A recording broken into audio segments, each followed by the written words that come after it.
무슨 태권도 발차기냐고요? 저는 24살 때 최전방 비무장지대에서 작전을 수행하다가 지뢰 폭발 사고로 한쪽 다리를 잃었습니다. 저녁 후에 달리기를 하고 태권도를 해서 작년에는 국기원 고단자 성단 심사에서 7단을 승단하였습니다. 국기원 생긴 이래로 의족장애인으로서는 최초 고단자라고 했습니다. 그리고 한국기록원에서 태권도 의족장애인 최고 고단자로 인정받았습니다. 저는 20살에 군의병 신체검사 통지서를 받았을 때 너무 막막하고 무서웠습니다. 정말 군대에 가기 싫었습니다. 군대는 매 맞고 먹을 것도 제대로 못 먹고 배고프고 또 힘들다는 얘기를 선배들한테 많이 들었기 때문입니다.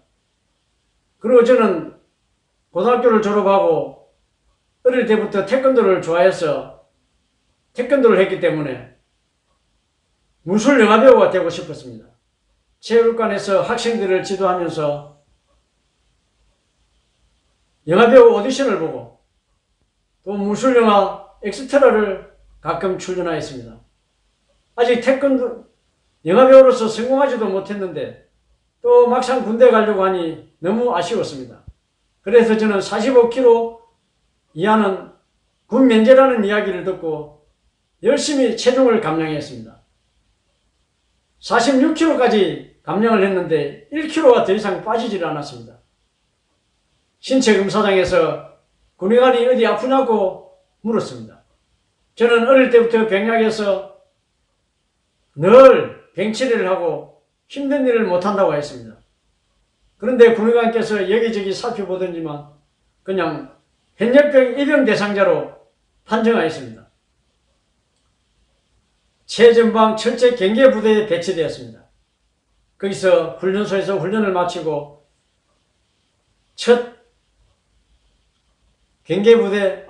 철제 경계부대를 서는 날 고참이 잔뜩 겁을 주었습니다. 북한군은 훈련을 실전같이 하기 때문에 38선을 넘어와서 우리 초병들의 귀를 떼가고 코를 떼가고 심지어는 목을 잘라간다고 했습니다. 그러니 잠시도 방심하면은 목숨이 위태로우니까 경계근무를 열심히 서라고 했습니다. 그래서 저는 잔뜩 겁을 먹고 경계근무를 썼습니다. 하루 이틀 지나고 한 달, 두 달이 지나도 뒤에 코와 귀와 목숨이 그대로 있었습니다. 그래서 하루하루 지나는 동안에 저는 어느덧 그 비무장지대에 적응이 돼서 이제는 그 아름다운 자연을 보게 되었습니다. 하늘에는 독수리와 유유히 나르고 또 땅에서는 노루가 힘차게 뛰노는 그 평화의 비무장지대를 보면서 저는 또 저 38선 너머의 북한군 마을도 나지막하게 보이고 북한군 초소에서 북한군들이 왔다 갔다 하는데 정말 위험스럽지도 않고 평화로워 보였습니다. 그렇게 군 근무를 열심히 하는 동안에 저는 어느 날 큰 자각을 하게 되었습니다. 우리 대한민국이 세상에서 가장 불쌍한 나라, 위험한 나라라는 것을 알게 되었습니다. 같은 동포로서 난가무게 날려서 서로 총구리를 겨누고 적으로서 이렇게 맞서 있다는 그 사실이 너무나 가슴 아팠습니다. 그리고 교과서에서 배웠던 6.25 전쟁 이야기, 그리고 우리 어린 학도병들이 제대로 훈련도 받지 못하고 전장에 나가서 총도 제대로 쏘지도 못하고 죽어갔다는 그 이야기들이 정말 생생하게 저의 눈앞에 펼쳐지는 것이었습니다. 그 평화로운 비무장지대에 아직도 그 눈물을 흘리며 겁먹고 있는 그 어린 학도병들이 저는 보게 되었습니다. 그것을 상기하는 순간 저는 너무나 가슴이 아프고 너무나 슬펐습니다. 이 대한민국의 자유와 평화가 정말 언제 무너질지도 모른다는 그런 위기의식을 갖게 되었습니다. 그러면서 저는 복받치는 눈물과 함께 이 나라를 내가 지킨다는 다짐을 하게 되었습니다. 그런 다짐을 하면서 저는 뿌듯함을 느끼고 정말 내가 철어지는 느낌이 들었습니다. 제가 자랑스럽다는 생각도 들었습니다. 그러한 다짐을 한 이후로 군 생활이 보람되고 정말 어떨 때는 신나기도 하였습니다. 그렇게 열심히 군 생활을 하는 동안에 이제 어느덧 전역할 날이 이제 한 달밖에 남지 않았습니다. 그날도 다름없이 비무장지대의 작전을 수행하다가 그만 지뢰 사고를 당하고 말았습니다. 이제 한 달밖에 남지 않았는데 저는 그 지뢰 사고가 났을 때 아픔이라고 느끼지 못했습니다. 저희 어머니가 생각났습니다. 고향에서 농사를 지으시면서 제 전역할 날만 기다리고 계시는 어머니가 너무나 애처로웠습니다. 그래서 저는 한 달이면은 어머니 몰래 감쪽하신 이 다리를 낳아서 건강한 몸으로 제대해야지 그 생각만 했습니다. 그래서 서울통합병원에서 열심히 치료를 했습니다.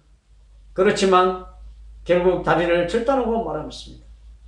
전역을 하고 나니 아무것도 할 일도 없었습니다. 할 수 있는 일도 없었습니다. 저는 태권도를 좋아했기 때문에 오로지 태권도 사범이 되고자 했습니다. 그렇지만 이제 다리가 없기 때문에 아무것도 할 수가 없었습니다. 그래서 고향에 계시는 어머니, 저를 보면서 안타까워하는 어머니를 보면서 저는 무슨 일을 이러든지 해야 된다고 생각하고 이제 책 외판원도 해보고 또한 과일 행상도 해보고 또 보훈청에 가서 부탁해서 알선해주는 직장생활도 해보았습니다.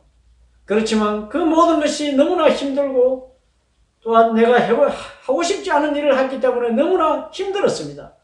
그렇게 몇 년을 지내다가 이렇게 해서는 안 되겠다 싶어서 모든 일을 그만두고 이제 대학에 가야 되겠다고 생각하고 공부를 해서 28에 대학에 진학하게 되었습니다. 그곳에서 열심히 공부해서 부산교통공사에 입사하였습니다. 부산교통공사는 도시철도를 운행하는 기관으로서 승객 안전과 서비스를 최고 모토로 하고 있었습니다. 그래서 저는 제가 열심히 일하면 안전을 지킬 수 있고 또 승객을 편안하게 모실 수 있다는 그것이 저는 적성에 맞았습니다. 그래서 열심히 일하면서 어느덧 제 나이가 40이 되었습니다. 40이 되어 보니 운동도 제대로 안 하고 이렇게 허약한 몸으로 살다 보니까 몸이 어느덧 힘들게 되었습니다. 건강도 많이 나빠졌습니다. 그래서 저는 이렇게 살다가는 일찍 병들어 죽겠다는 고민에 빠졌습니다. 그래서 저는 가족을 위하고 또 20년 전 또한 더 직장생활을 해야 하는데 건강한 몸으로 건강한 영문으로서 생활하기 위해서는 무언가 운동을 해야 되겠다고 결심했습니다. 그래서 옛날에 제가 좋아하고 제가 잘하던 그 태권도를 하고 싶었습니다. 그런데 태권도 도장에 가서 이렇게 운동을 해보니 정말 아무것도 되지가 않았습니다. 다리에 힘도 없고 또 어족찬 다리로 해보니 중심도 잡히지 않고 넘어지기 일쑤고 발차기도 제대로 되지 않고 집에 와서 많이 실망하고 고민하고 후회했습니다. 그래도 저는 포기할 수가 없었습니다. 이 허약한 체질을 그대로 둘 수가 없었습니다. 그래서 계속 체육관에 다니면서 또 군대에서 달리기도 하고 여러 가지 훈련했던 생각을 하면서 또 달리기도 시작했습니다. 체력을 향상시키기 위해서는 달리기가 좋다는 것을 알고 있었기 때문에 또 달리기도 조금씩 시작했습니다. 그렇지만 안 했던 운동을 하다 보니까 어족과 맞닿는 다리에서 상처가 나고 피가 나서 계속 부상을 입게 되었습니다. 그렇지만 저는 포기하지 않았습니다. 또 상처를 치료해서 또 달리고 또 발차기를 하고 계속 태권도 도장에 갔습니다. 그래서 1년이 전 5년, 10년, 20년 동안 태권도와 달리기를 하였습니다. 그런 동안에 저는 태권도 시합에 나와서 일반인과 겨루어 당당히 준우승까지 하였습니다. 그리고 작년에는 태권도 7단을 승단하였습니다. 이제는 건강도 회복하고 이제는 건강한 생활인으로서 또 장애인협회에서 봉사도 하고 있습니다. 사람은 아는 것만큼 행동한다고 했습니다. 제가 군대가 어떤 곳인지 잘 알지 못했기 때문에 제가 체험하지 않았기 때문에 군대 안 가려고 몸무게 46kg까지 뺐습니다. 그런데 제가 참 재수가 운이 좋았는지 최전방에 배치되어 그곳에서 생활하면서 저는 우리나라의 현실을 보게 되고 너무나 아름답고 너무나 가련하고 그렇지만은 또 풍전도마와 같은 이런 언제나 전쟁이 일어날 수 있는 이런 현실을 깨달으면서 그리고 우리 선배들이 지켜온 이 땅이 얼마나 소중한 것을 뼈저리게 느끼면서 제가 이 나라를 지켜야 되겠다는 다짐을 했을 때 저는 군대 생활이 정말 보람차고 즐거웠습니다. 그리고 다리를 잃고 잠시 방황하고 좌절했지만 그리고 제가 참 군에서 느끼고 체험한 그것이 있었기 때문에 좌절하지 않고 포기하지 않고 다시 운동을 해서 이렇게 건강한 몸을 회복하게 되었습니다. 이제는 건강한 가장으로서 또 직장인으로서 또 사회인으로서 이제는 저 역할을 하고 있습니다.